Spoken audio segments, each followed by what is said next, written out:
Buenas noches, Padre. Buenas noches, buenas noches. Vamos a... Cuando ustedes me digan, podemos empezar. Empiece, Padre, por favor, lo estamos esperando. Bueno, vamos a empezar entonces, como siempre, con una oración. En el nombre del Padre, y del Hijo, y del Espíritu Santo. Amén. Señor Jesús, bendito y alabado seas. Te damos gracias porque nos permite reunirnos en tu presencia. Te pedimos que todas las cosas que pensemos, digamos y hagamos durante toda nuestra vida en el día de hoy, todo parta de ti como su fuente y todo llega a ti como su fin. Y lo hacemos con la oración de los hijos de Dios que tú mismo nos enseñaste. Padre nuestro que estás en el cielo, santificado sea tu nombre. Venga a nosotros tu reino, hágase tu voluntad en la tierra como en el cielo. Danos hoy nuestro pan de cada día. Perdona nuestras ofensas, como también nosotros perdonamos a los que nos ofenden. Y no nos dejes caer en la tentación y líbranos del mal. Amén. En el nombre del Padre, del Hijo y del Espíritu Santo. Amén. Muy bien, queridos hermanos. Vamos a tocar el día de hoy el tema propuesto, que tiene el título La verdad nos hará libres. Y como bien sabemos, esta afirmación está contenida en el capítulo 8 del Evangelio según San Juan. El Señor les dirá a sus apóstoles, le dirá a la iglesia, le dirá al mundo, la verdad los hará libres. Y voy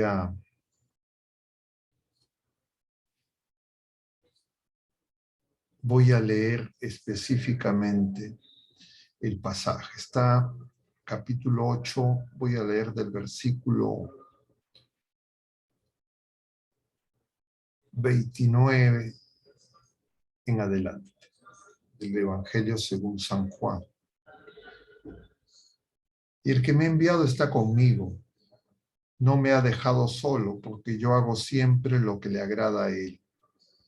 Al hablar así, muchos creyeron en él. Decía pues Jesús a los judíos que habían creído en él: si se mantienen en mi palabra, serán verdaderamente mis discípulos y conocerán la verdad, y la verdad los hará libres.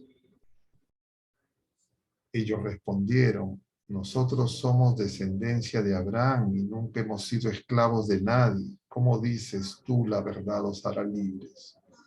Jesús le respondió: en verdad les digo, todo el que comete pecado es un esclavo, y el esclavo no se queda en casa para siempre, mientras que el Hijo se queda para siempre.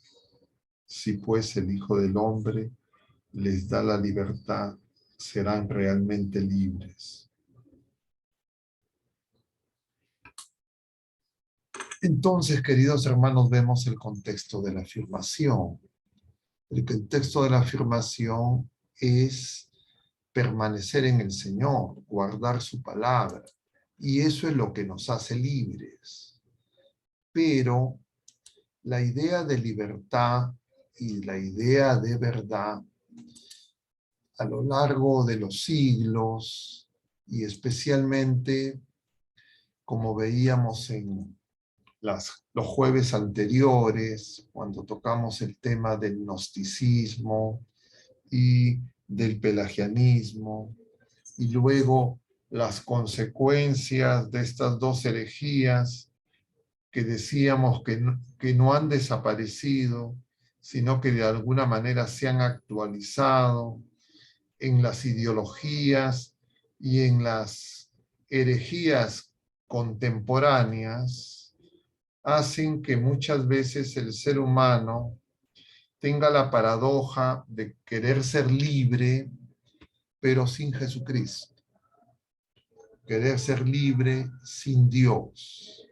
Y eso es consecuencia del proceso que se empieza a desencadenar, diríamos, con el Renacimiento florentino, más propiamente con la llamada Reforma Protestante, y que llega a su enunciación en la Revolución Francesa con esos tres lemas que son los gritos de la Revolución Francesa: libertad, igualdad y fraternidad. Y entonces convendría, para clarificar esta situación, hemos hablado ya, además de lo que es los efectos o las consecuencias de la fe, para la iglesia, para la relación del hombre con Dios, de estas, diríamos, circunstancias, entre comillas, filosóficas, políticas de la modernidad y la posmodernidad, y veíamos el jueves pasado la relación de la iglesia y el luteranismo. Entonces, consecuencia lógica de todo esto que estamos tocando es volver sobre lo que el Señor nos dice. Porque todas estas, diríamos, procesos, movimientos históricos, sociales, que no son meramente políticos, sino como todo lo que es en el ser humano, tiene que ver en el fondo con su relación con Dios. Eso ya San Agustín, cuando desarrolla la teología de la historia, nos hace ver que todo lo que acontece en el ser humano tiene que ver primariamente con la relación del ser humano con Dios, con la relación del ser humano con él mismo, la relación del ser humano con las otras criaturas humanas y con la creación entera. Pero justamente esa llamada ilustración y esos movimientos que se dan en reacción a las circunstancias contingentes que viven distintas criaturas humanas, van a hacer que se pongan de manifiesto múltiples formas, diríamos, de rebeldía contra Dios. Estas, en el tiempo de la Iglesia, se llamaban herejías, pero luego se agregan a las herejías, a partir de la Reforma Luterana, las llamadas ideologías, que no son otra cosa, como hemos mencionado varias veces, citando al filósofo contemporáneo Karl Jasper, engaños en los que el ser humano cae por quererse justificar a sí mismo. Y a lo largo de la historia, en el tiempo moderno, en la posmodernidad, hemos visto esas distintas ideologías y esas distintas formas de religiosidad que en estos siglos, 5 últimos siglos aproximadamente, han buscado y siguen intentando la edificación de un mundo sin Dios, sobre texto de la búsqueda de la libertad y de la verdad con la sola razón humana.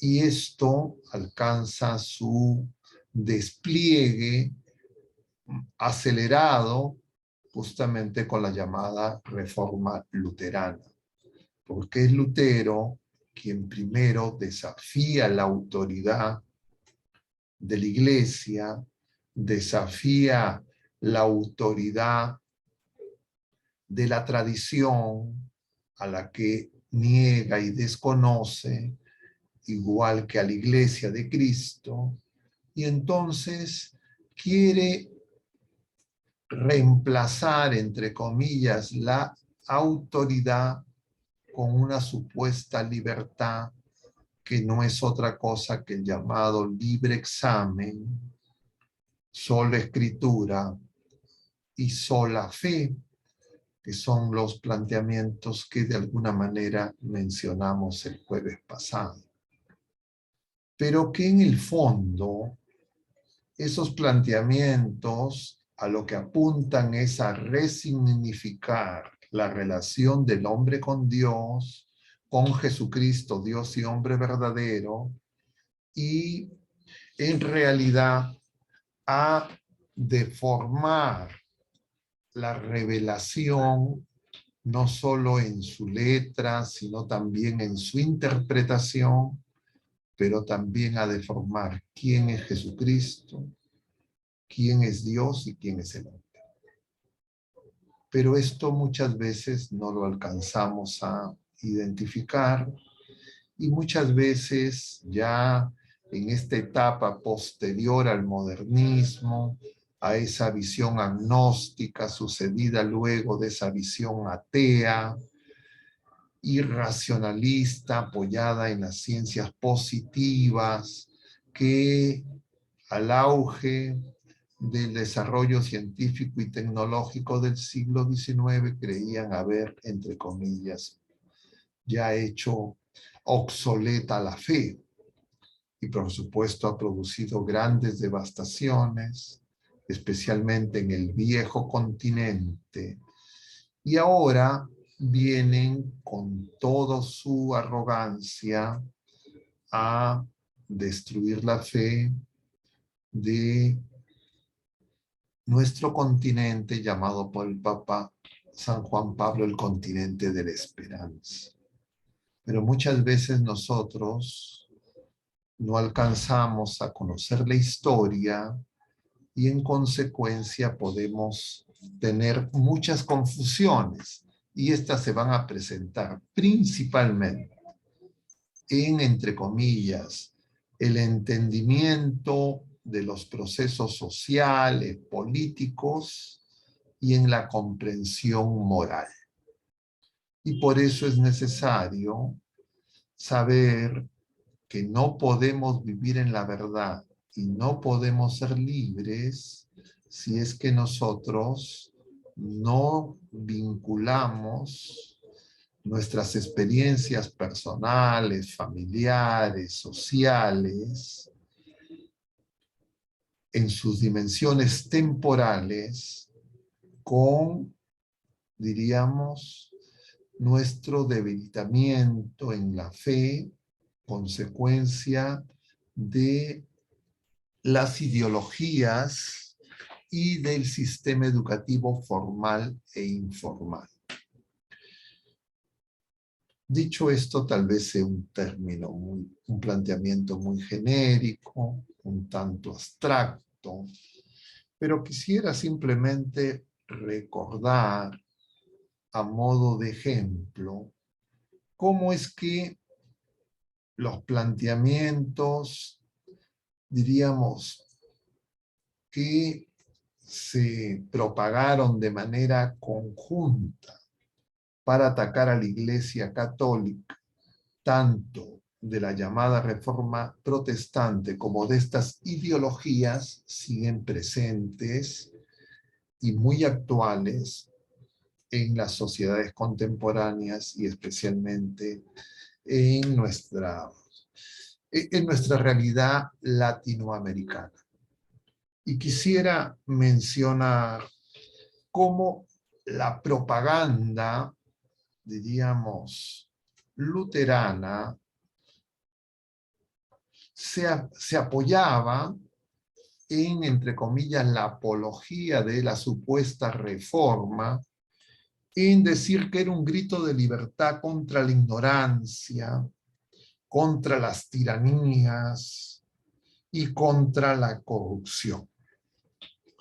Y se ponía como ejemplo de haber logrado esos progresos en las esferas sociales, políticas, en los países asimismo llamados desarrollados, que se proponían y se siguen proponiendo como modelos, entre comillas, de felicidad del paraíso en la tierra. Y esto básicamente estaba centrado en las experiencias, entre comillas, sociopolíticas de los estados anglosajones, con variantes en la esfera, diríamos, galicana y los otros países de Europa Central influidos por estas dos tendencias dominantes y que han traído como consecuencia, al cabo de estos 5 siglos, una realidad donde no es cierto que haya desaparecido la ignorancia ni la manipulación a pesar de la multiplicidad de datos, la tecnología y la información, y que ahora abiertamente proponen como la etapa de la posverdad, el llamado posmodernismo, que niega la verdad y que ahora hace énfasis en la subjetividad, en la, entre comillas, realidad inconsciente, emocional, afectiva, porque al cabo de los años de aplicación de estos modelos deshumanizantes, materialistas, individualistas, sin embargo, los resultados obtenidos siguen siendo de una y otra vez reacciones de las criaturas humanas que de múltiples maneras se rebelan contra esas mentiras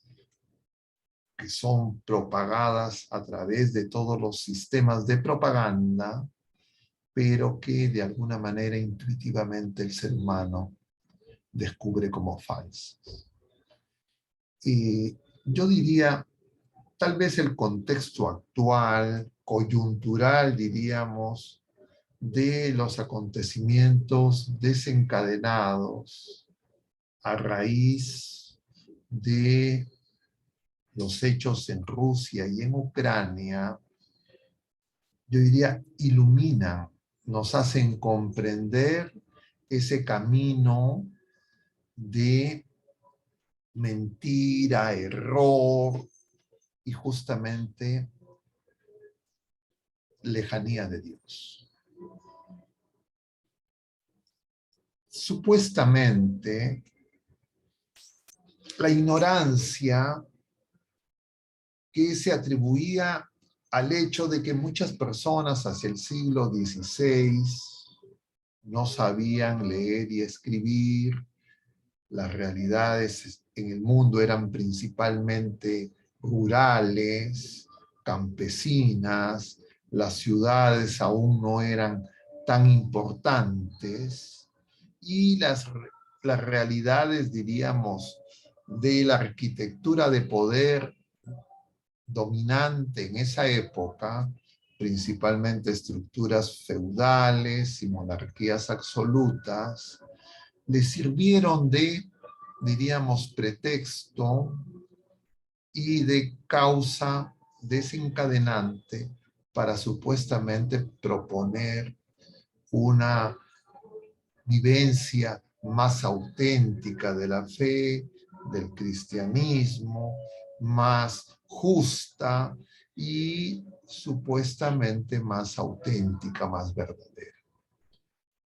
Y así fue como rápidamente los planteamientos de Lutero, como sabemos, hacia 1517, hace poco, en ese año justamente, 2017, hace 5 años, hemos celebrado, entre comillas, varios acontecimientos alrededor de esas fechas. 500 años de los planteamientos de la supuesta reforma luterana, y 100 años de la revolución bolchevique y también 100 años de las apariciones de nuestra Madre Santísima, en Coba diría a los 3 niños pastores, donde nuestra Madre advertía de la necesidad de la consagración de Rusia a su inmaculado corazón, porque si no los errores de Rusia se iban a extender. Esas misteriosas palabras de nuestra Madre Santísima, esos 3 niños, recogidas en el testimonio de estos 3 niños conocidos por todos los católicos, o en su gran mayoría, y por supuesto por la Iglesia, nos tienen que hacer reflexionar acerca de su actualidad.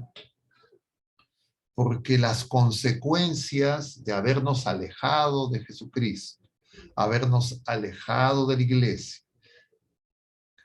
que no es otra cosa que habernos rebelado contra Dios, a diferencia de María, la mujer obediente, la mujer discípula y la criatura humana más perfecta y elevada por encima de todas las criaturas, inclusive de los seres espirituales. Y por eso es que María hace temblar a los que se rebelan contra el Señor. Pero antes de las llamadas a la consagración al Inmaculado Corazón de María, en Fátima se van a hacer sucesivamente llamadas a la consagración al Sacratísimo Corazón de Jesús. Porque ya desde la medalla milagrosa, ya en La Salette, ya en Fátima y también en Lourdes, se plantea ese Inmaculado Corazón que late armónicamente, es decir, es dócil, es fiel, es obediente para hacer la voluntad de Dios. Y entonces, buscar una verdad, una libertad sin Dios, nos lleva directamente al drama que refiere el capítulo 3 del Génesis y a la caída de nuestros primeros padres. Porque justamente la tentación de la serpiente va a ser la desobediencia, va a ser Dios sin Dios. Si desobedecemos, si nosotros no reconocemos la autoridad de Dios, ni de su iglesia, ni de la revelación, nosotros, entre comillas, seremos como dioses, seremos libres. Pero el Señor nos dice que somos libres si es que vivimos en la verdad, es decir, si es que guardamos su palabra, si guardamos sus mandamientos, si lo escuchamos, si lo obedecemos. Y el modelo de desobediencia es María. Pero les decía que esas estrategias de propaganda y de confusión que siguen presentes, en realidad son, diríamos, varias, pero podemos reconocer 3 que engloban a muchas otras. Una es la supuesta ignorancia, es decir, el ser humano, si sabe leer y escribir, si entre comillas adquiere instrucción, diríamos más extensamente, si es como los escribas, entonces el ser humano, entre comillas, va a ser libre. Pero veíamos y vemos en los relatos de los evangelios cómo son los escribas y los fariseos, supuestamente, los que saben leer y escribir, los que cumplen voluntaristamente, supuestamente, los planteamientos de la ley, son los primeros en que van a ponerse de acuerdo y van a pactar con los poderes temporales para acabar con Jesús. Y eso está graficado en las palabras de Caifás, que dice: conviene que muera uno por la nación. Y hago estas referencias porque ya estamos a pocos días de terminar esta primera parte del tiempo ordinario, y ya el próximo jueves, cuando tengamos la charla, estaremos en tiempo de Cuaresma, ya no en tiempo ordinario. Pero en estos dos últimos pasajes del Evangelio, capítulo 9, del Evangelio según San Marcos, se nos ha presentado con claridad, de alguna manera, siempre como hace el Señor, de una manera tan misericordiosa, en los evangelios,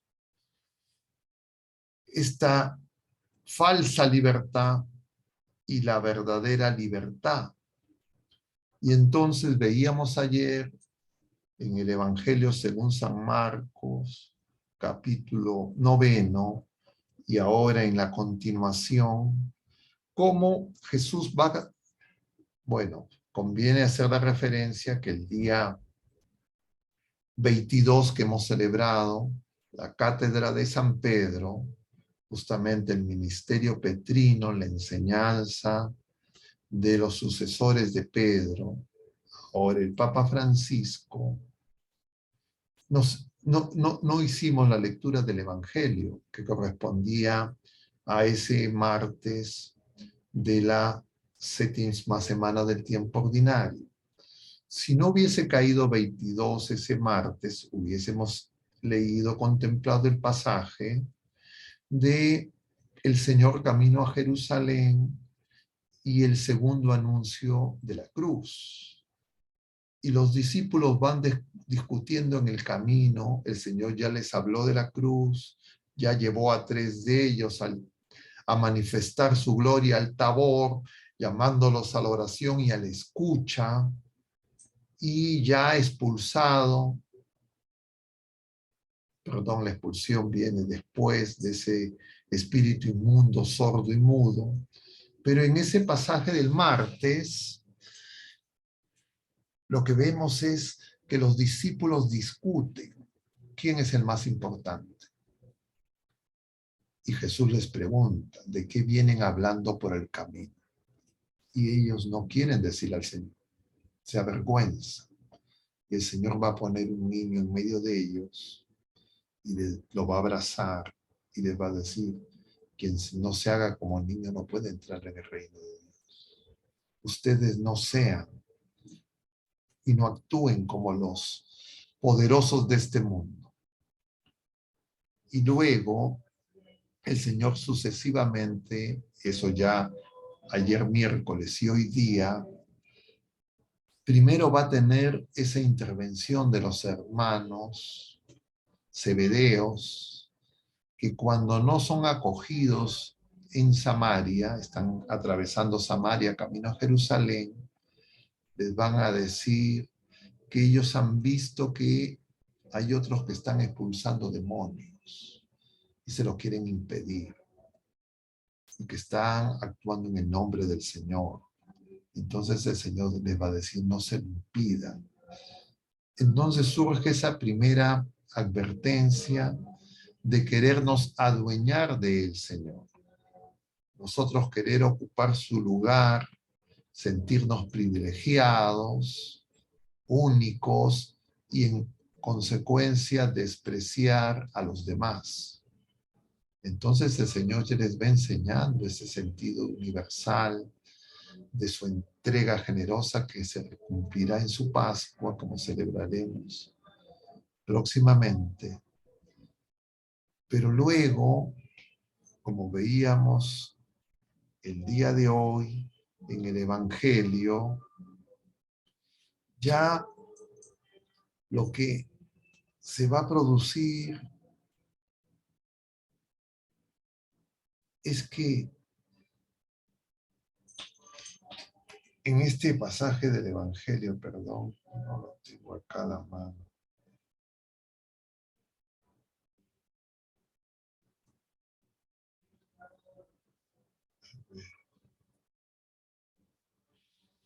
Evangelio según San Marcos, capítulo 9.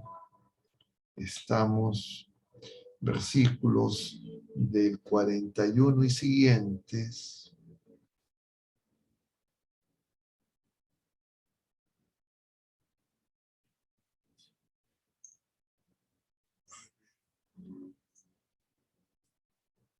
A ver, espérense un momentito, queridos hermanos. Creo que tengo un problema.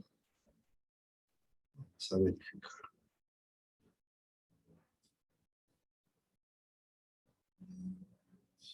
El Señor les va a decir que si es que la mano les hace pecar, se la corte. Si es que los ojos les hacen pecar, se lo arranque. En otras palabras, el Señor les habla de la radicalidad de la fe, al punto que más vale, dice el Señor, entrar tuerto, estar manco al reino de los cielos que ir al infierno. Entonces, el Señor está hablando de una radicalidad que pasa por la conversión personal, por la fidelidad a su enseñanza, por guardar su palabra. Pero lo que se desencadena a partir de estos movimientos derivados de las actualizaciones del gnosticismo y del pelagianismo, del voluntarismo, es justamente la tentación de edificar el paraíso en la tierra, de interpretar de tal manera que la dimensión trascendente y la ruptura entre lo espiritual y lo temporal sea de tal modo que haga de la fe y de la vivencia de la fe una experiencia meramente individual. Y esas son las consecuencias de negar la tradición, del libre examen y de los planteamientos y de la noción de libertad, igualdad y de fraternidad de la Revolución Francesa y las que al presente siguen vigentes, que hemos mencionado. Entonces, esa propaganda, desde entre comillas lo político, lo secular, de cuestionar al pueblo de Dios, a la dimensión, diríamos, relacional de la persona humana, no siendo un mero individuo, sino son seres de relación con Dios, pero también con las otras criaturas humanas a imagen de Dios unitrino, Dios amor, y construir relaciones en el amor de Dios se van a reemplazar por construir relaciones en base a pactos, acuerdos, contratos humanos, contratos sociales, que lo único que van a privilegiar es el bien temporal, el bien pasajero y la conveniencia. Y esto empieza con Lutero y queda de manera flagrante demostrada en la llamada revuelta campesina de 1525. Lutero se había, diríamos, rasgado las vestiduras y había acusado a la iglesia de simonía por el cobro de las indulgencias, había acusado a la iglesia de hacer una interpretación antojadiza de la Sagrada Escritura, de abusar del poder temporal, y entonces plantea, entre comillas, una reforma, pero que, como mencionábamos el jueves pasado, va a negar los sacramentos, excepto el bautismo, supuestamente en defensa de los más pobres, de los más necesitados, en contra de esa, diríamos, ese entre comillas poder imperial del papado. Pero lo que va a ocurrir solo pocos años, 8 años después de haber puesto sus tesis sobre el templo, en la puerta del templo, lo que va a ocurrir es que ese discurso, entre comillas, liberal, revolucionario, de libertad, de justicia social, de libre pensadores, de rechazar toda tiranía, todo autoritarismo, se va a venir por los suelos porque ante ese discurso los campesinos en Alemania se van a rebelar. Se va a producir una revuelta campesina en la que van a morir alrededor de 100.000 campesinos, es lo que se estima. Y esas revueltas están directamente en contra de los príncipes alemanes, que son los que avalan, financian y sustentan a Lutero. Y entonces ahí a Lutero se le acaba el discurso de las tiranías, se le acaba el discurso de, entre comillas, la libertad, de, entre comillas, el libre examen, y lo que va es apoyar a los poderosos que se van a apropiar y empobrecer a esos campesinos, porque finalmente sus intereses eran economicistas, materialistas, temporales, y entonces ahí el tema de los diezmos y de las injusticias ya no lo van a escandalizar. Sin embargo, esos datos muchas veces no son conocidos, porque la propaganda ha intentado y sigue intentando mostrar, entre comillas, los beneficios de la mal llamada reforma protestante, y que habría abierto a la sociedad moderna un mundo próspero, de progreso, de felicidad, entre comillas, de Estado de Derecho, entre comillas, del imperio de la ley, entre comillas, de ciudadanos más libres, con libertad económica, con libertades políticas, con libertades sociales, y que eran oprimidas por una visión oscurantista, medieval, de la fe, donde la Iglesia católica se había, diríamos, hecho uno con los poderes temporales, y que de alguna manera eso que había traído progreso, desarrollo, ciencia, justicia a Europa y a Norteamérica, sin embargo, en los países latinoamericanos vinculados al Imperio Español, que experimentaron, entre comillas, la contrarreforma, habían traído atraso, subdesarrollo, corrupción, injusticias y todo tipo de males.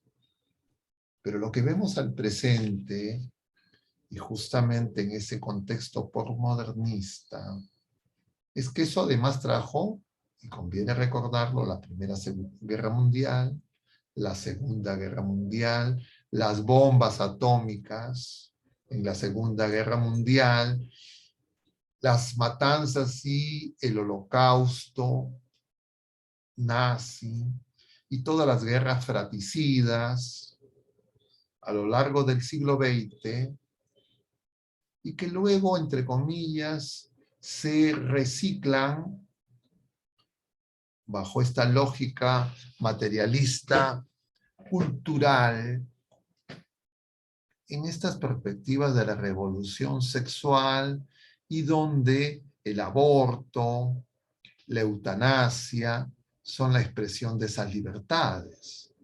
Y decía que eso queda de manifiesto ya de manera más flagrante en estos días, donde esa frase lapidaria de Nietzsche, que antes ha dicho que Dios ha muerto y que de alguna manera describe a la sociedad sin Dios, y donde niega la verdad y dice no hay verdad, sino la verdad es la mentira de los poderosos, que es aceptada por las mayorías.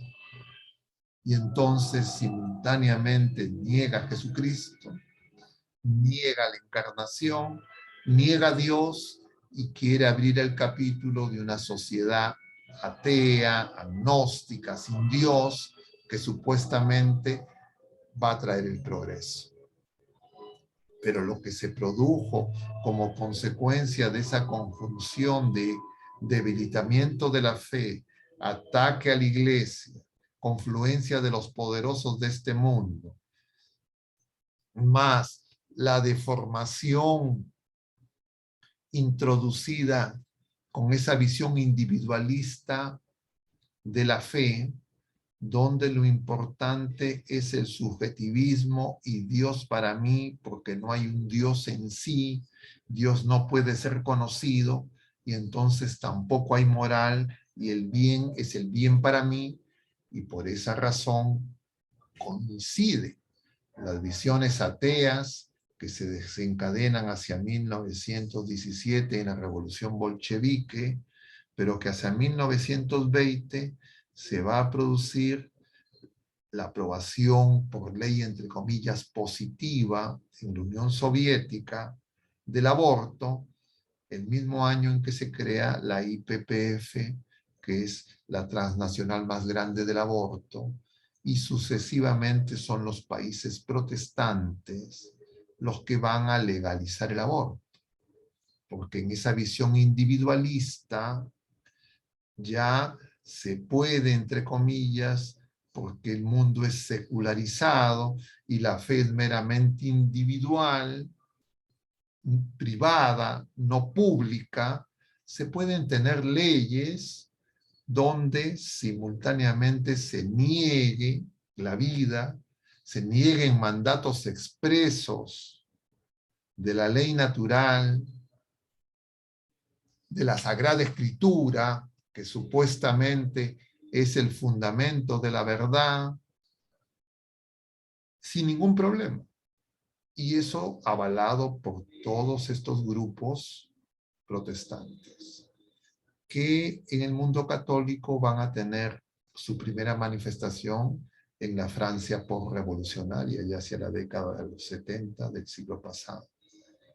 Y entonces, queridos hermanos, si nosotros vemos, por ejemplo, el debate actual a raíz de los acontecimientos entre Rusia y Ucrania y el rol del sistema internacional, Naciones Unidas, los organismos, diríamos, y alianzas, de, entre comillas, defensa que se han organizado luego de la Segunda Guerra Mundial, lo que nosotros vemos es que justamente lo que hay es una competencia de relatos y discursos de ambas partes, pero donde no está Jesucristo en el centro, donde no interesa la verdad, sino lo que interesa es la conveniencia.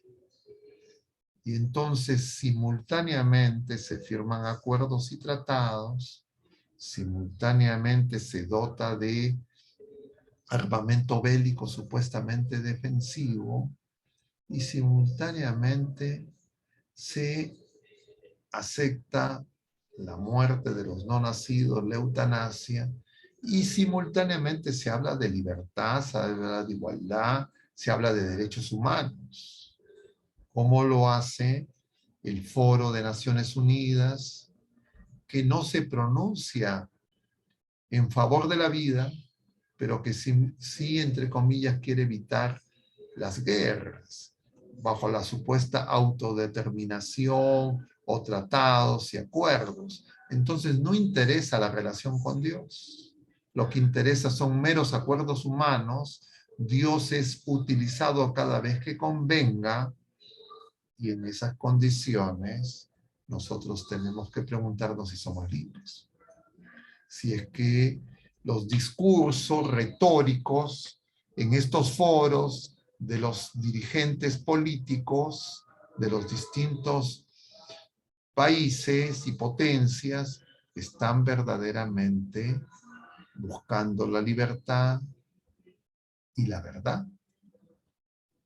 Y lo que vemos es simplemente una lucha de posiciones y de trincheras entre los bloques en una reedición de la Guerra Fría por conseguir hegemonía completa y otros, entre comillas, como argumentos defensivos para evitar que todas las ex repúblicas socialistas soviéticas, luego del colapso de esta entidad materialista y atea, sean incorporadas unas tras otras al Tratado del Atlántico Norte. Y entonces vemos la locuacidad de los medios de comunicación y felizmente con las redes sociales y con internet podemos nosotros comparar los discursos y preguntarnos, ¿está Jesucristo reinando? ¿Es el centro? Y si es que es posible encontrar la paz, si es que es posible encontrar la verdad, si es posible encontrar la libertad sin Jesucristo y sin su iglesia. Y simultáneamente estos ataques a la iglesia, esta presión para que la iglesia se acomode al mundo, hacen que algunas personas dentro de la iglesia afirmen que no es necesario evangelizar, que no es necesario bautizar y que se puede tener, entre comillas, una fraternidad sin Jesucristo, sin el Hijo único que se ha hecho primogénito de una multitud de hermanos. Y entonces tenemos que preguntarnos si como María estamos guardando su palabra y meditándola en nuestro corazón, o son las voces de este mundo que no conoce a Dios, sus ideologías, sus intereses mezquinos y egoístas, temporales, deshumanizantes, los que buscan que imponerse. Y claro, podríamos preguntarnos, ¿por qué resulta incómodo el bloque ruso? Y tal vez sea porque a pesar de los ¿cuántos años? Del 17 al 90, 63 años, ¿no? Si no calculo mal, de dominio materialista ateo, sin embargo, no pudo ser apagada totalmente la fe y la religiosidad de ese pueblo. Y entonces ahora, en esos lugares, se defiende la familia, se defiende, por lo menos retóricamente, la vida, y de alguna manera es un obstáculo para ese proceso de homogenización, de uniformización, además de los intereses económicos mezquinos de los distintos agentes que finalmente están detrás de todas estas conflictos y enfrentamientos, pero que no son parte de ese supuesto sistema democrático, libre, de Estado de Derecho, que controlan los grandes capitales y las grandes empresas transnacionales en un grupo muy pequeño de familias que son los que finalmente constituyen el llamado Estado profundo. No elegido por nadie, pero que manipula a políticos de todos los países, incluidos de los llamados países de primer mundo, y a todos los sistemas, entre comillas, democráticos, a todos los medios de comunicación. Y entonces no podemos decir por eso que estamos en una etapa de verdad y de libertad, según Jesucristo. Diríamos, el lema actual sería: seremos libres si no hay verdad, si no cada uno tiene su verdad. Hace pocos días conversaba con un joven profesional y entonces me decía, con mucho respeto, yo tengo observaciones sobre la fe y sobre la iglesia. Yo le comenté a este joven, pero de repente me puedes mencionar algunas de estas observaciones que tienes y de repente en algo te puedo comentar y ayudar.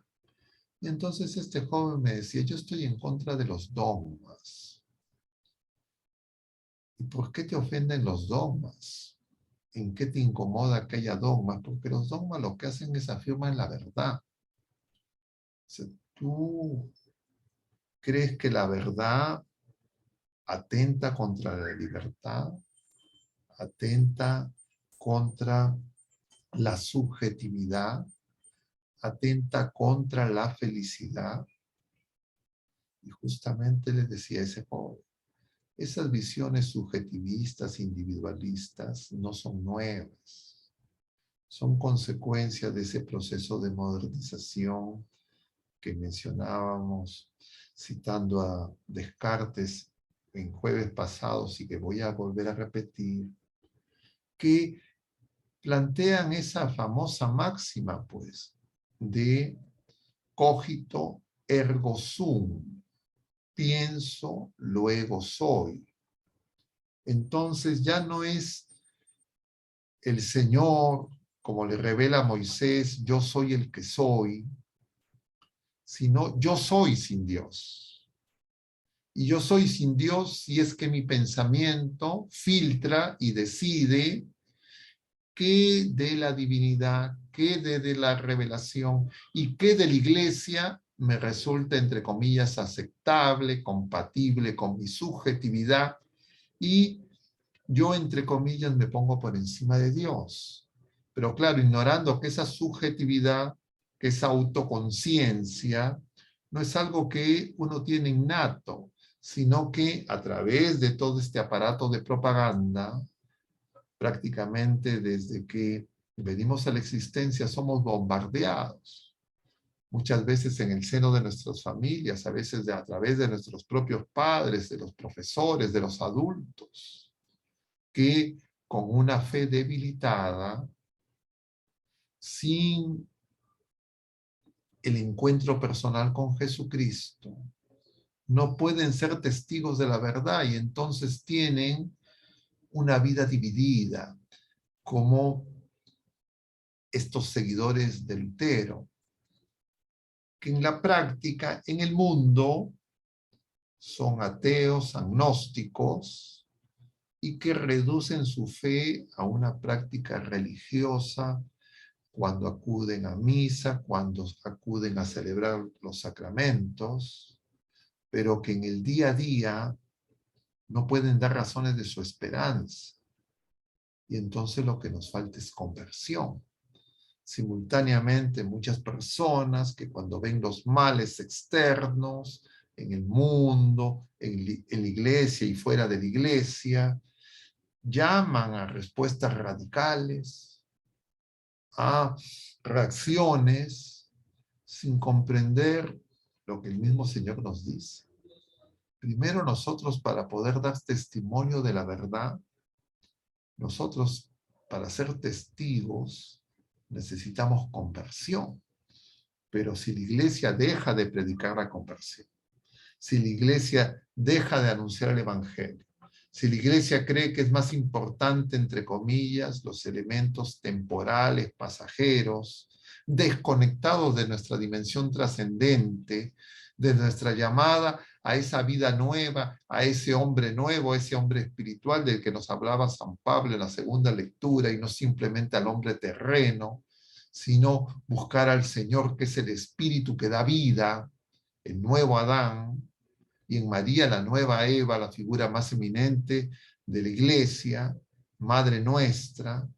Entonces, claro, nosotros, llevados por todo viento de doctrina, por toda la suerte de ideologías y divididos por toda la suerte de controversias que se producen, fabricadas por los poderosos de este mundo en su afán de querer controlar todo, incluso las conciencias de las criaturas humanas, que nos invitan, entre comillas, a ser libres, pero no nos dicen que ellos son los que nos dan el libreto, que ellos son los que plantean sus modelos ideológicos, que controlan el sistema educativo formal e informal, y que quieren que la conciencia de los niños, de los más pequeños, no tenga en los padres un fundamento para que los eduquen en la fe y en la libertad. Y entonces, bajo esos modelos, claro, un joven, un niño, los más vulnerables, pueden creer que la verdad, que el dogma, que Jesucristo son un estorbo. Yo le decía a este joven, el lema de mayo del 68, prohibido prohibir. Y es que el modelo de libertad que se nos propone es ser libre para hacer, entre comillas, lo que a mí me da la gana. Lo que, entre comillas, me dice mi autoconciencia. Pero una autoconciencia que yo no formo, sino una autoconciencia esclava de los contenidos, de las ideologías, de las mentiras y de los engaños que de múltiples maneras se esparcen por el mundo, y a veces las familias y a veces los padres de fe no logran identificar, y que van deformando la conciencia de estos niños y estos jóvenes, que terminan rechazando a Jesucristo, rechazando a la iglesia, rechazando la verdad, creyendo que en su subjetividad, en sus gustos, en sus deseos, en sus engaños, van a encontrar el camino de la felicidad que aspiran. Y por eso es que hace 2 domingos, más específicamente el domingo 6 del tiempo ordinario, el Señor nos hablaba de las bienaventuranzas, que son totalmente contrarias a lo que propone el mundo. Y el domingo pasado, domingo 7, el Señor nos daba y recordaba el mandamiento del amor. Porque si no amamos y no perdonamos a nuestros enemigos, y eso es lo singular del cristianismo, de Jesucristo, porque eso no lo ha dicho Buda, no lo ha dicho Confucio, no lo ha dicho ningún filósofo, sino solo Jesucristo, nosotros no podremos encontrar el camino de la paz. Jesús, camino a Jerusalén, al llegar a lo alto del Monte de los Olivos, contempla la ciudad y nos dice el Evangelio según San Lucas, que al ver la ciudad Jesús llora y dice: ay de ti, Jerusalén. Si al menos ahora comprendieras el camino que conduce a la paz.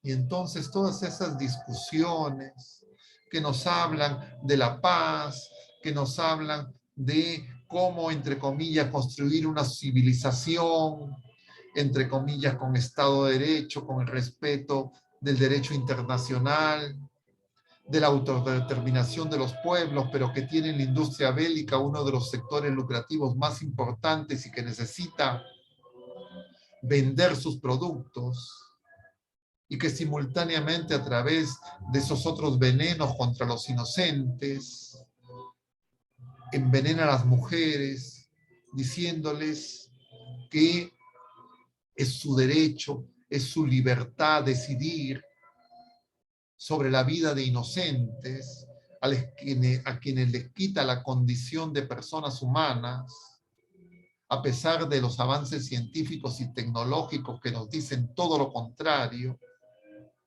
Igual en los inocentes, en los enfermos, en los ancianos, en los que ya no son útiles para este mundo que pasa, y simultáneamente nos quieren hablar de paz, nos quieren hablar de libertad, y nos quieren hablar ya en el colmo del descaro de que no hay verdad, que lo que único que cuenta es mi subjetividad, lo que cuenta para mí.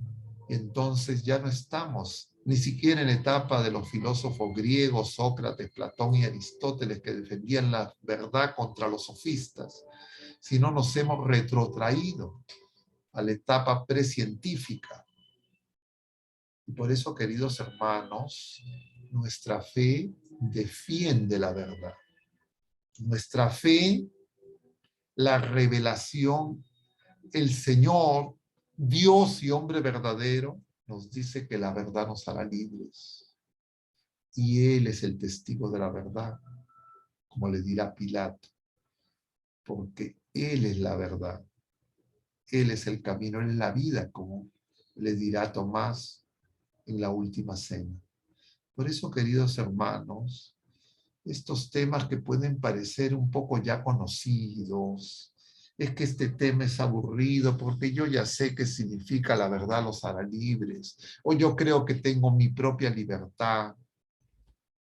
Nosotros tenemos que saber que los tenemos que tener en nuestro corazón. Pero eso no solo es real si es que yo me aprendo la frase de memoria, sino si yo una y otra vez reflexiono, medito sobre las consecuencias de esta enseñanza de Jesucristo para todas las criaturas humanas y en especial para nosotros que hemos recibido el don de la fe, y examinarnos y cómo eso implica, qué implica eso para mi vida personal, para mi vida familiar, para nuestro país, para la iglesia.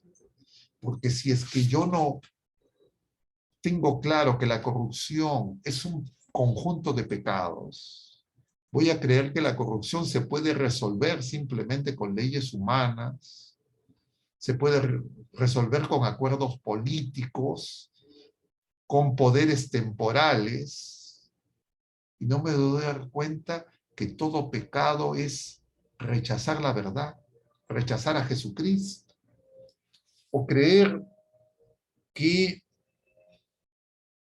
los bienes temporales, el trabajo, la economía, como planteaban los sucesores de Lutero, que eliminaron todas las leyes contra la usura para la acumulación mezquina y el surgimiento del mercado de capitales y el sistema financiero, sobre texto para dar servicios, pero en realidad para acumular intangibles que hagan que el trabajo humano ya no tenga una relación con la producción, sino simplemente con la especulación. Y eso explica mucho el actual conflicto, porque eso no es independiente de los efectos en relación a la comercialización del gas ruso y en qué moneda se realiza ese comercio, y los intereses de la primera potencia del mundo y sus aliados. Pero sin embargo, esas verdades y esos análisis para entender lo que ocurre en la coyuntura actual no son mencionados por los agentes supuestamente de la libertad de prensa, de la libertad de información, que son los que forman nuestras conciencias, manipulan nuestras pasiones, nuestras emociones y sentimientos, para que nosotros nos polaricemos, no solo en relación a este conflicto, sino a una serie de circunstancias coyunturales que se producen a lo largo de la historia y se vienen produciendo en los últimos años, y olvidemos que la única manera de encontrar el camino y la verdad y la vida es volver al Señor, es volver a la oración, como nuestra Madre Santísima una y otra vez nos recuerda, como nos dice el Padre en el Tabor, a través de los 3 testigos que el Señor escoge para esa oración. Escuchemos al Señor, porque Él viene a liberarnos. Pidamos pues que el Señor nos ayude, que ayude a los dirigentes nacionales e internacionales, especialmente de las grandes potencias, para que por la efusión del Espíritu Santo se puedan convertir y nosotros podamos recapacitar para encontrar el camino, la verdad y la vida con una profunda y sincera conversión que necesitamos todos los seres humanos. Ninguno de nosotros, ninguna criatura humana es excepción. Y por eso ya a inicios de esta cuaresma seamos más asiduos en la oración. Yo, queridos hermanos, me voy a detener. No sé en realidad cuánto tiempo he tomado para ver si es que hay algunos puntos que ustedes quieran o hayan comentado o quisieran preguntar. Muchas gracias por su paciencia. Muchas gracias, padre. Muy interesante el tema. Hay bastantes preguntas. Bueno, la primera pregunta del público, pues dice, ¿qué se puede decir ante afirmaciones de personas que dicen nadie es dueño de la verdad o cada uno tiene su verdad? Lamentablemente muchos católicos piensan así y opinan tal cual. Efectivamente, nosotros los seres humanos no somos dueños de la verdad, no somos dueños de Jesucristo.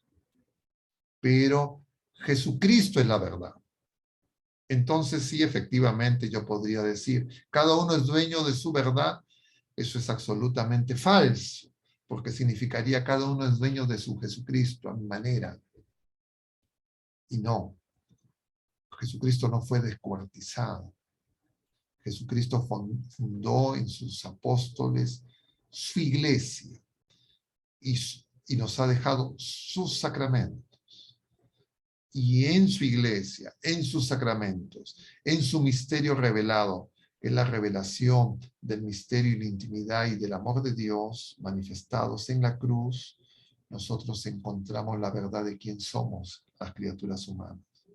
Pero claro, una persona sin fe, una persona que se ha alejado de Jesucristo, va a afirmar esto que repiten muchas personas, ¿no? Cada uno tiene su verdad. Eso es justamente ni siquiera lo que existía en el siglo XIX, ni siquiera la afirmación de la verdad científica, sino ni siquiera es la afirmación de la realidad, sino es justamente las consecuencias de ese posmodernismo, de esa subjetividad extrema, porque efectivamente tenemos una dimensión subjetiva, efectivamente tenemos una interioridad, efectivamente tenemos una experiencia personal, cada quien, cada criatura humana diferente, incluso dentro de una misma familia, incluso entre los esposos. Pero simultáneamente hay una revelación que es verdad para todos y es la persona de Jesucristo. Y nosotros tenemos que hacernos esa pregunta que Jesús nos hace. Justamente las hace a los apóstoles caminos Cesarea de Filipo, es decir, en territorio pagano. Y nosotros en este mundo neopagano, el Señor nos pregunta, ¿quién soy yo para ti? ¿Quién es Jesucristo para mí? Y esa es la respuesta fundamental. Y entonces, si es que la persona dice, para mí Jesucristo no existe, esa persona está en las más profundas tinieblas. Si es que alguien dice, no, para mí Jesucristo fue un buen hombre, uno más dentro de los sabios, como Confucio, Buda, Mahoma, o si Jesucristo es Dios y hombre verdadero, que ha vencido a la muerte, ha vencido al pecado, ha vencido al mundo, ha resucitado. Y por eso San Pablo nos va a decir, si Jesucristo no ha resucitado, somos los más miserables del mundo. Nuestra fe es vana. Y por eso es que nosotros fundamos nuestra fe en el testimonio de los que no solo conocieron a Jesucristo, fueron llamados por Él, sino fueron testigos de su resurrección. Ese es el criterio para ser apóstoles. Y esos apóstoles fueron llamados por Jesucristo. Y la iglesia se funda en el testimonio de esos apóstoles y en los discípulos de esos apóstoles, que son los padres apostólicos. Y esos padres apostólicos también fueron martirizados. Ayer celebrábamos a uno de ellos. Pero todos esos padres apostólicos nos revelan justamente esa verdad, esa tradición. Y esa es la fe que nosotros hemos recibido y que nosotros tenemos que custodiar y testimoniar. Y si es que hay jóvenes, personas en nuestra familia, en nuestros centros de trabajo, entre nuestras amistades, que lo han olvidado, que dudan, hay que decirles lo que el Señor mismo nos revela. Esa es consecuencia de la acción del maligno que siembra esa cizaña. Ese es el espíritu sordo-mudo que posee ese niño. Jesús, luego de haber estado en oración, bajando del Tabor con los 3 apóstoles, llega, dice a Cafarnaúm, y encuentra a escribas y a gente discutiendo. ¿De qué discuten? Les dice el Señor. Y el padre del niño, como hemos visto en el Evangelio del día del día miércoles, les va a decir: tus apóstoles les he traído este niño y no lo han podido curar.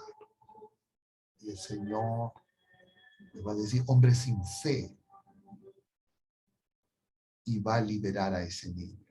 Luego de el padre le dice primero: si puedes, libera, sana a mi hijo. Y Jesús le va a replicar: ¿puedes? Para quien cree no hay nada imposible. Y entonces el padre le va a decir: creo pero dudo, aumenta mi fe. Y el Señor le va a pedir que traigan al niño. El niño se va a retorcer en la presencia del Señor y el Señor lo va a liberar de ese espíritu. Los apóstoles, los discípulos le van a preguntar a Jesús después a solas, dice el Evangelio: ¿por qué no pudimos? Y el Señor les dice: porque estas especies se liberan con oración. Y antes, en el Tabor, el Señor en oración se transfigura y los 3 apóstoles testigos, el Padre les dice: escuchen a mi hijo. El Señor va a hacer oración, se transfigura, y lo que escuchan esos 3 testigos es que hay que escuchar a Jesucristo. La oración es escuchar a Jesucristo. Y si es que esos espíritus sordos mudos están confundiendo, haciendo que muchas personas suelten espumarajos, es porque nos falta oración.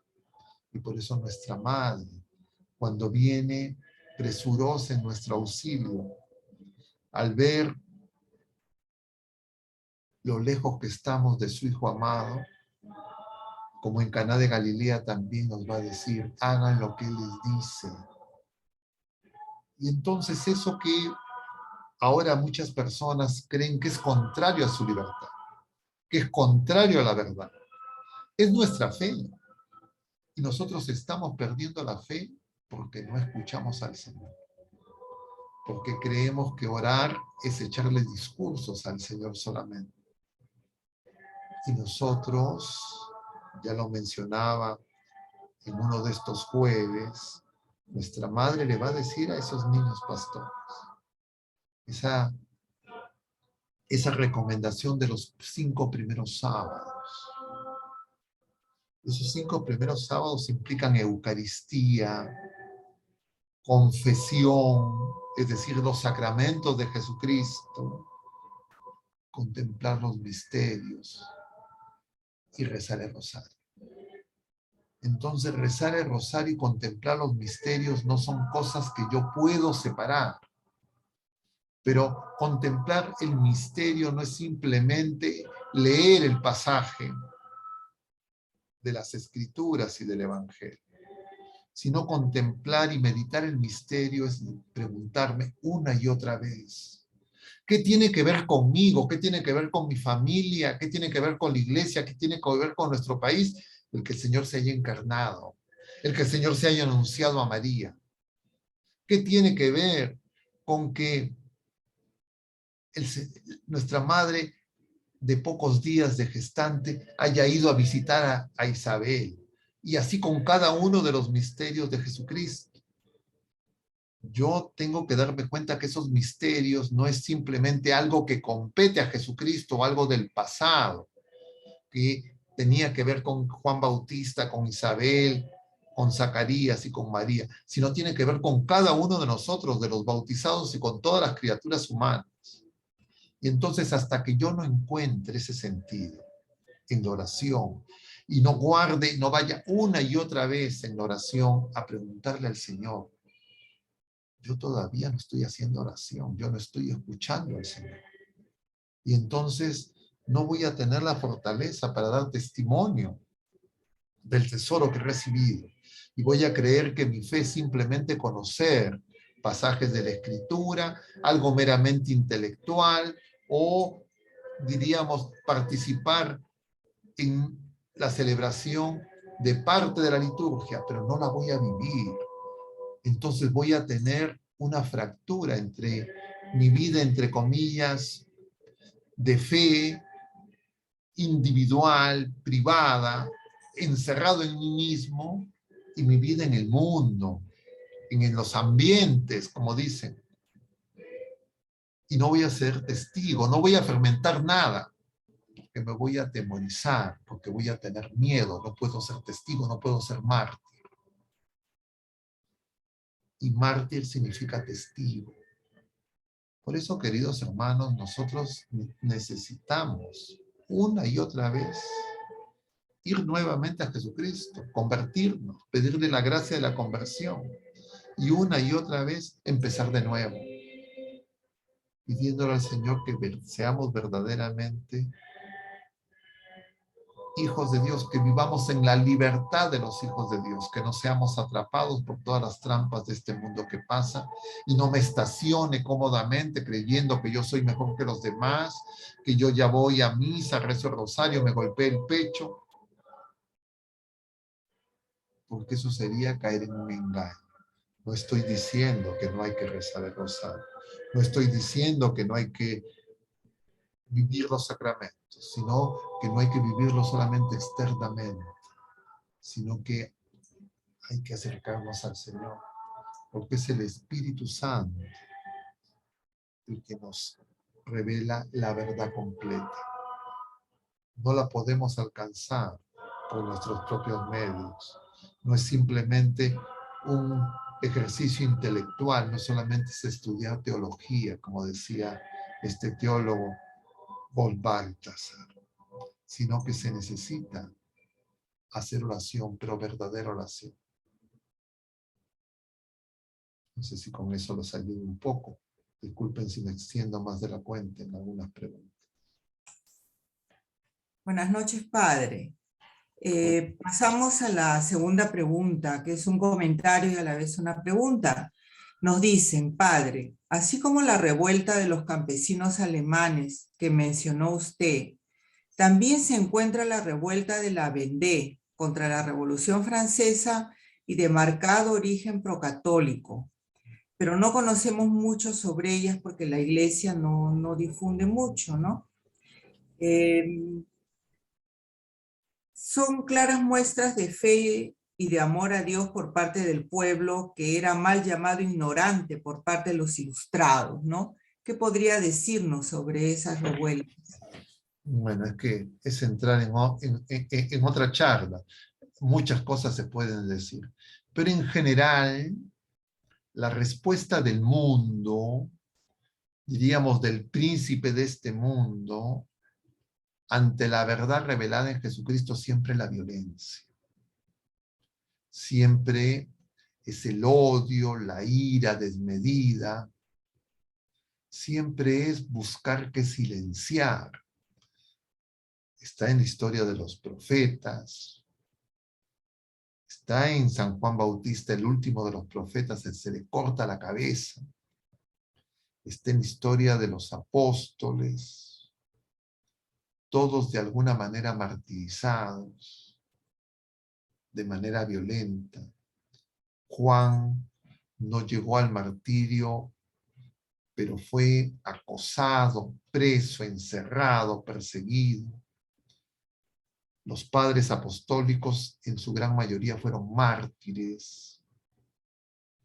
Y efectivamente en la Revolución Francesa, en la Revolución Cristera, en la Guerra Civil Española, hubieron centenas, miles de mártires. Y también de alguna manera eso se expresa en los múltiples conflictos, las guerras, unas y otras que se han dado a lo largo de la historia. Y siempre las guerras van a ser por intereses pasajeros.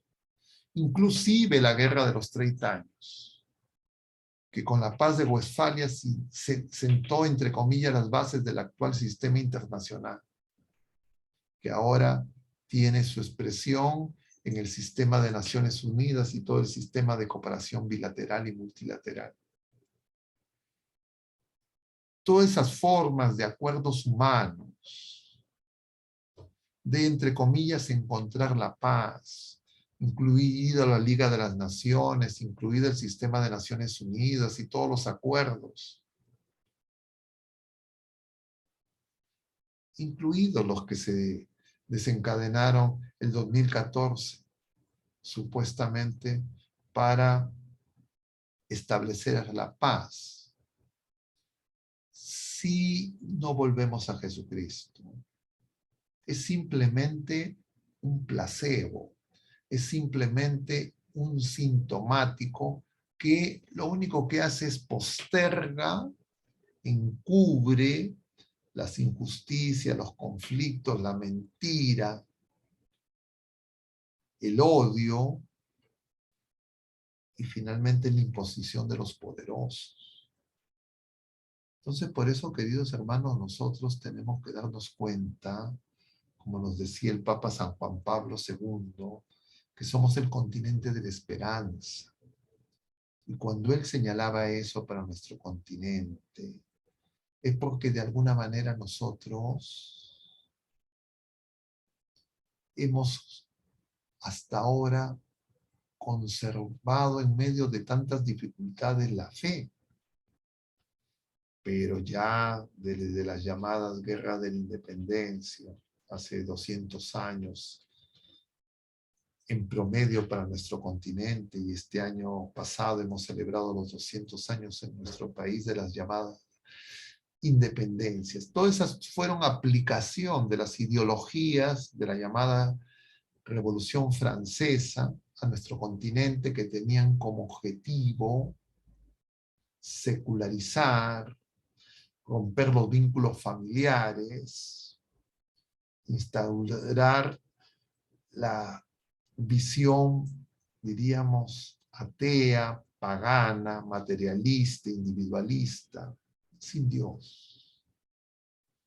Y todas esas arremetidas de esas sectas y distintos grupos que nos vienen a hablar de evangelización, de esos evangelios de la prosperidad que nos van a dar la felicidad si es que nos apartamos de los sacramentos, si nos apartamos de la iglesia. Y ahora también todas esas voces dentro de la misma iglesia, lo que nosotros tenemos que comprender que son pruebas para nuestra fe, pero no podemos pasar esas pruebas si nosotros no nos mantenemos vigilantes, con las lámparas encendidas, con las alcusas de aceite. Y si no hacemos el esfuerzo de escuchar al Señor, de hacer oración en Cristo. Yo les decía el otro día, y no sé si también aquí el jueves, a otras personas, que muchas familias, muchos esposos oran como solteros, no se toman las manos, no encomiendan a sus hijos, no hacen oración en familia. Y nosotros necesitamos saber que las agresiones a nuestra fe vienen de múltiples frentes. Y actualmente estamos acechados por todas partes. Y si es que no somos personas de oración, si no le pedimos al Señor la gracia de la oración, si no le pedimos al Señor que aumente nuestra fe, nosotros no vamos a poder mantenernos firmes. porque no es algo que se pueda alcanzar con meras fuerzas humanas, con nuestro voluntarismo, con nuestras deducciones y nuestros análisis, como ahora abundan, sino nosotros tenemos que volver a escuchar una y otra vez al Señor. Ahora un niño me preguntaba, ¿cómo sé si el Señor me habla? Un niño de alrededor de 10 años, que ya durante 2 o 3 días, con intervalos de semanas, he conversado con él porque este niño pequeño tiene muchos miedos y sentía que no tenía fe porque había escuchado por aquí y por allá que Dios no existe, que los alienígenas, que la evolución y cuántas tonterías se repiten por todas partes. Y entonces este niño lleno de miedo, con dificultades para conciliar el sueño, sus padres lo llevan a la iglesia, a que retomen los sacramentos. Y eso está ocurriendo cada vez a edades más tempranas. Y entonces no podemos creer ni ser engañados y decir, no, bueno, es natural que un joven, que ya después se dará cuenta. Nosotros tenemos que dar razones de nuestra fe, de ese tesoro que hemos recibido.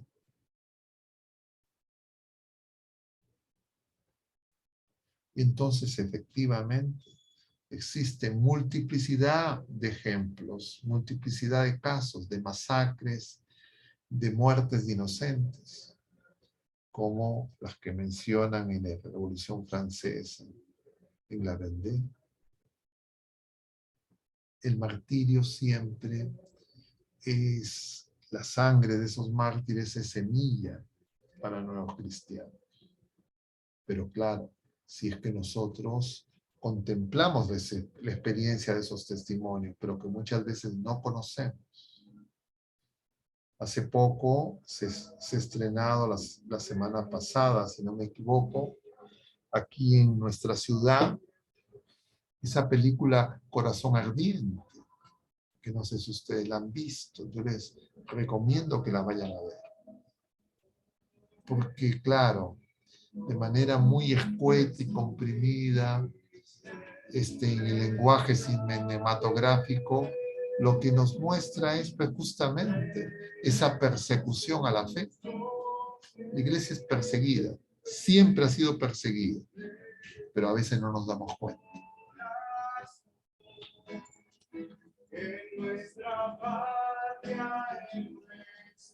Sí, padre. La siguiente pregunta es, ¿podría hablarnos a qué se debe el crecimiento a pasos agigantados del relativismo y su influencia en la destrucción de la verdad?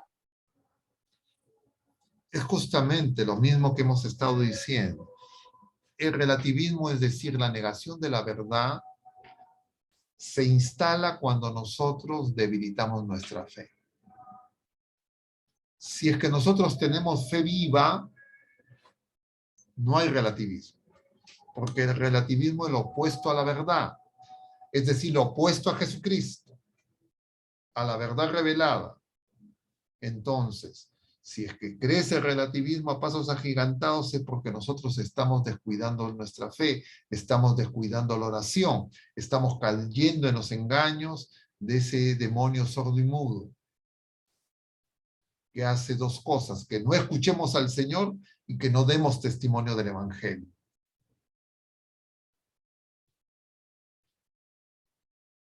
Que no hagamos oración.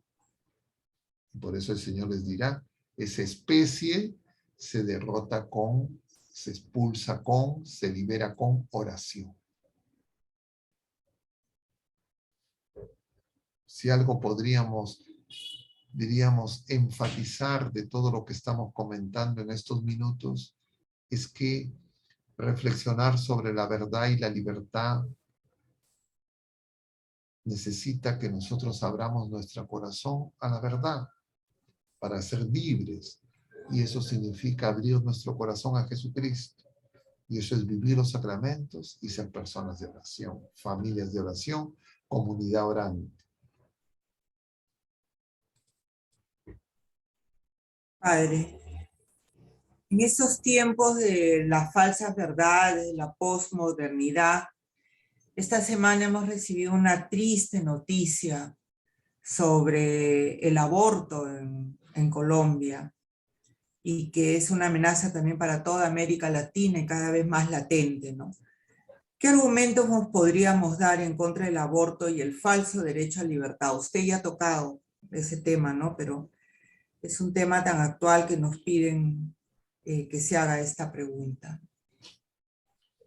Justamente, igual que la pregunta anterior, ¿por qué avanza el relativismo? ¿Por qué avanzan esas ideas falsas de libertad, de derechos? Porque no cuidamos la fe. Una mujer de fe, una familia de fe no va a aceptar el aborto. No es compatible aborto y fe. Y por eso todos estos grupos feministas son antieclesiales, anticlericales y anticristianos. Repudian a María, repudian a Jesucristo.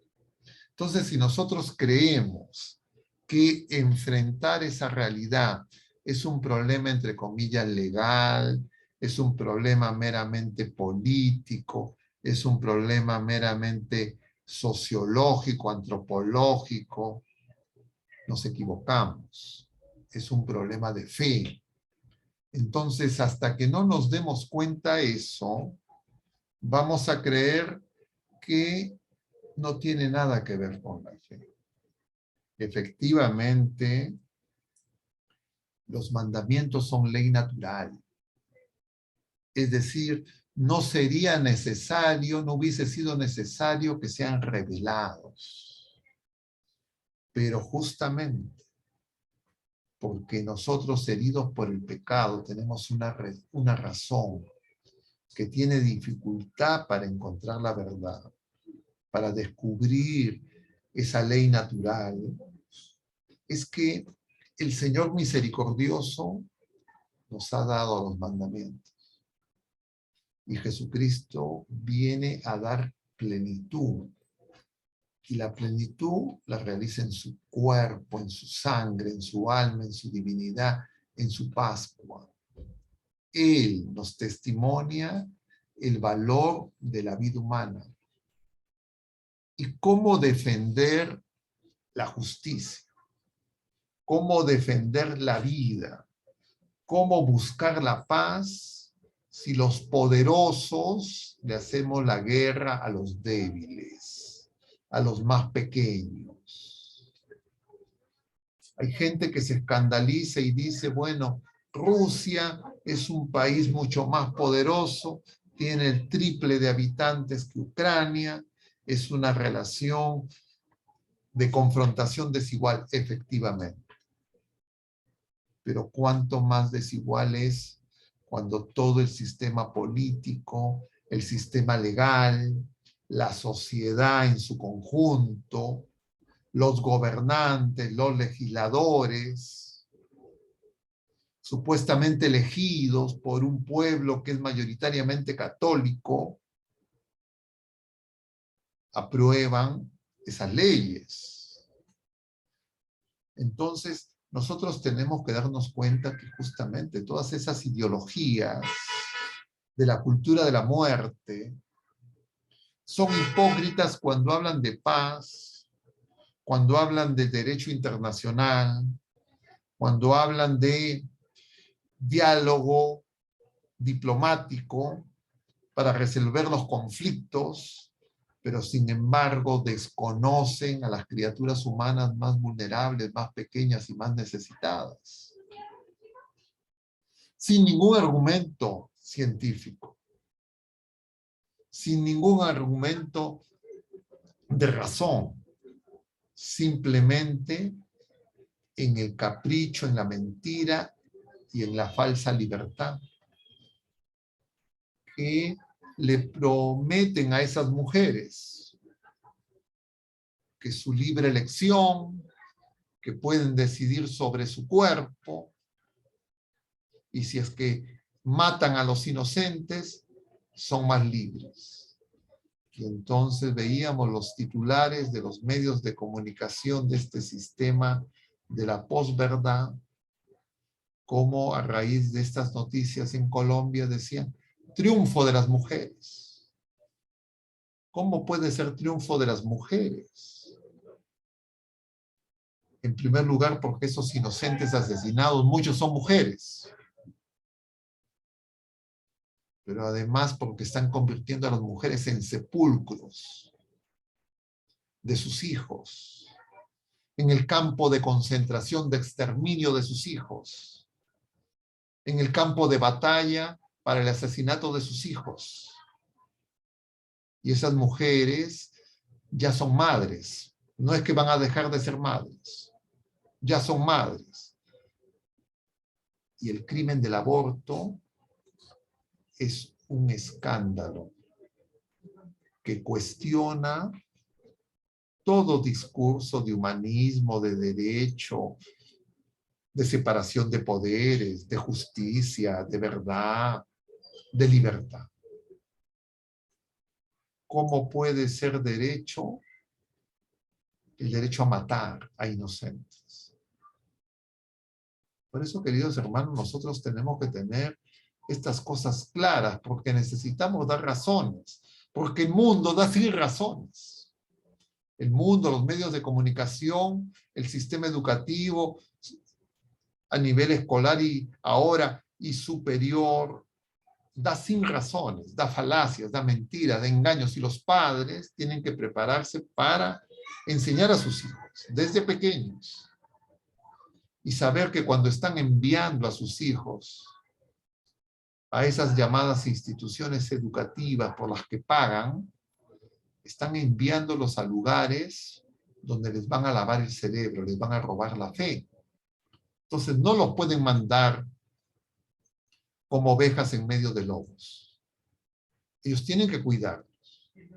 Y esa es obligación y responsabilidad de todo padre, madre de familia, que dice que tiene fe, que ha llevado a sus hijos a la iglesia, a nuestra madre, a solicitar el sacramento del bautismo.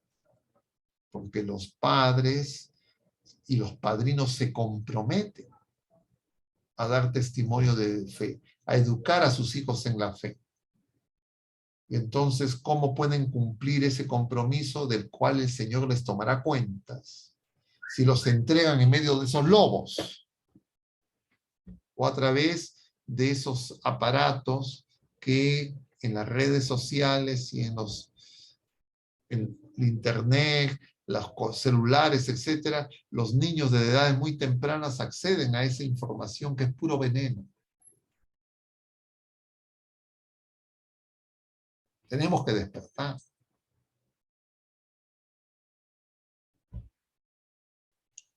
Sí, padre.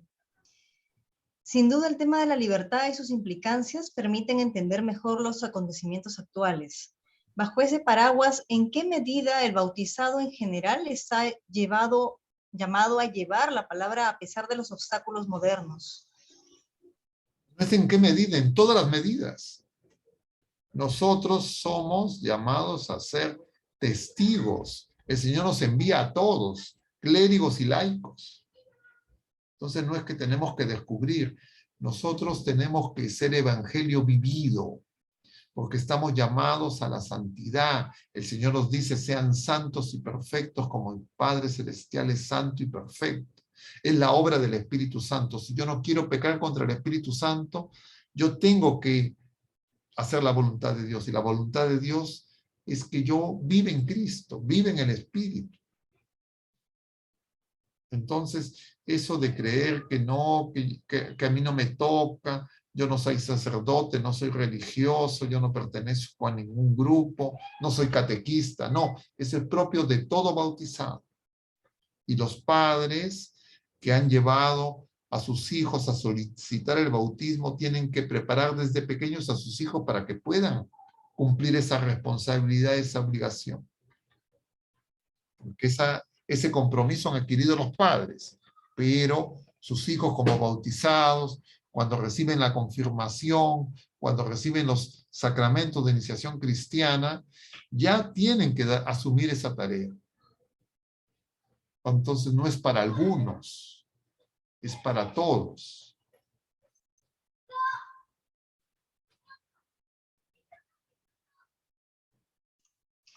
De acuerdo, muchas gracias, Padre, por toda su charla y sus respuestas, siempre tan claras. En este caso ya culminamos la reunión. Vamos a terminar con una oración, ¿ya? En el nombre del Padre, y del Hijo, y del Espíritu Santo. Amén. Dios te salve María, llena eres de gracia, el Señor es contigo. Bendita eres entre todas las mujeres, y bendito es el fruto de tu vientre, Jesús. Santa María, Madre de Dios, ruega por nosotros pecadores, ahora y en la hora de nuestra muerte. Amén. El Señor esté con ustedes, y la bendición de Dios Todopoderoso, Padre, Hijo y Espíritu Santo, descienda sobre todos ustedes y permanezca para siempre. Mucho ánimo, queridos hermanos, que Dios los bendiga. Hasta la próxima. Muchas gracias, Padre. Gracias. Gracias a ustedes. Gracias a Dios.